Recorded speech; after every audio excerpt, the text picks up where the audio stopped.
12월 1일 금요일, 오늘 10% 이상 급등한 종목과 그 이유에 대해서 알아보겠습니다. 오늘 장은 오후 5시 30분 키움증권 기준으로 코스피 지수는 1.19% 하락한 2505.01포인트로 마감했습니다. 외국인과 기관은 매도로 임한 가운데 개인은 매수로 대응했네요.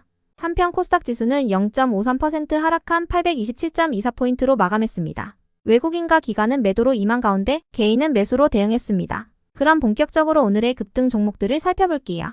오늘 10% 이상 급등한 종목은 총 28종목으로 코스피에서는 4종목, 코스닥에서는 24종목이 나왔습니다. 이 중 상한가 종목은 에이텀, 대유 AP, 텔레필드 3종목이고요. 오늘 하한가 종목은 없었습니다. 총 28개의 급등 종목들을 한데 모아서 섹터별로 묶어보니 4개 테마로 나눠볼 수 있었어요. 그 외 나머지는 개별 이슈로 오른 종목들인데요. 먼저 1번 진단키트 섹터입니다. 중국 내에서 마이코플라즈마 폐렴 등의 호흡기 질병이 급속도로 확산되고 있는 가운데 미국 공화당 의원들은 이를 보고 코로나 같은 새로운 감염병이 아니냐는 의구심을 제기했습니다. 미국과 유럽에서도 중국과 유사한 어린이 폐렴 사례가 급증하고 있기 때문인데요.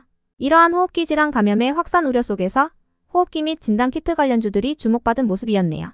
다음은 2번 원격 진료 섹터입니다. 초진 비대면 진료의 허용 대상 시간과 지역을 대폭 확대하는 방안을 담은 비대면 진료시범사업 보완 방안이 오는 15일부터 시행된다는 소식입니다. 보건복지부는 지금까지는 섬이나 벽지 지역에 사는 사람들만 초진인 경우에도 비대면 진료를 받을 수 있도록 했는데요. 이제는 이런 예외 지역이 응급의료 취약지역으로 대폭 확대될 예정이라고 합니다.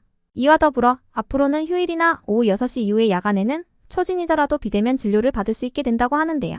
이러한 소식 속 오늘 원격진료 관련주들이 시장에서 부각되었습니다.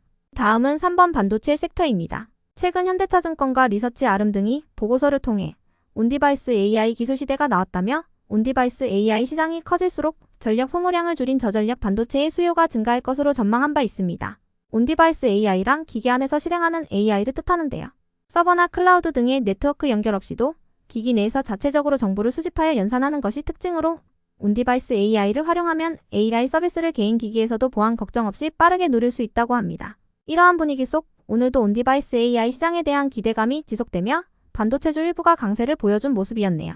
다음은 4번 토큰증권 섹터입니다. 최근 토큰증권 시장에 대한 기대감이 커지는 가운데 다수의 미술품 운영사들이 금융감독원에 증권신고서를 제출하고 승인을 기다리고 있다고 합니다. 한국거래소는 최근 토큰증권 발행 유통시장 개설을 위해서 금융위원회에 금융규제 샌드박스 지정을 신청했다고 하는데요. 조만간 본위원회에서 승인 여부가 결정될 예정입니다. 이러한 소식 속 STO 및 대체불가 토큰 테마가 시장에서 재차 부각된 모습이었네요. 그 외 나머지는 개별 이슈로 오른 종목들인데요. 먼저 평판형 트랜스 제조업체인 에이텀은 오늘 코스닥 시장에 신규 상장한 첫날 강세로 마감했습니다. 에이텀은 장중 최고 230%까지 급등 후 종가는 68%로 마감해 주었고요. 이어서 대유 AP는 DH글로벌에 인수된다는 소식에 상한가로 마감했는데요. 인수 후 전기차와 자율주행차 전장 부품 중심의 전문기업으로 탈바꿈된다는 소식에 투자자들의 기대감을 입은 모습이었네요. 이어서 텔레필드는 최대 주주인 박노택이 해리슨 투자조합 1호의 보유 주식 200만 주를 200억 원에 양도하는 최대 주주 변경 수반의 주식 양수도 계약을 체결했다고 밝히면서 상한가로 마감했는데요. 텔레필드는 양자보안 관련주로 최근 한동훈 장관의 이민정책과 관련하여 상승한 줄 알았는데 이런 뒷배경이 있었네요. 다음으로 시노펙스는 언론을 통해 국내 최초로 혈액투석기 제품에 대해 국제 인증을 받았다고 밝히면서 강세를 보였고요. 한편 코오롱글로벌과 하잉크코리아, 이오플로우와 코오롱모빌리티 그룹, 컨타피아, 코센의 오늘 급등 이유는 파악되지 않았습니다. 다만 이 중에서 컨타피아는 장마감 후 양자 이미지 센서를 통한 사업 본격화 소식이 전해졌으니 참고해 주시고요. 다음으로 휴리메이텍은 언론을 통해 카나리아 바이오엠으로부터 보유한 총 60억 원 규모의 채권에 대해 지난 10월 30일에 20억 원, 그리고 11월 30일에 20억 원을 더 회수하여 현재까지 40억 원에 대한 회수를 완료했다고 밝혔는데요.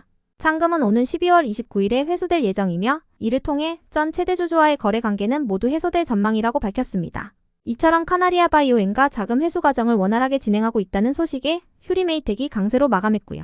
이어서 H&B 디자인은 이틀 전 운영자금 확보 목적으로 최대주주의 최대 출자자인 AZ세색 글로벌 등을 대상으로 하여 50억 원 규모의 3자 배정 유상 증자를 결정했다고 공시한 바 있는데요.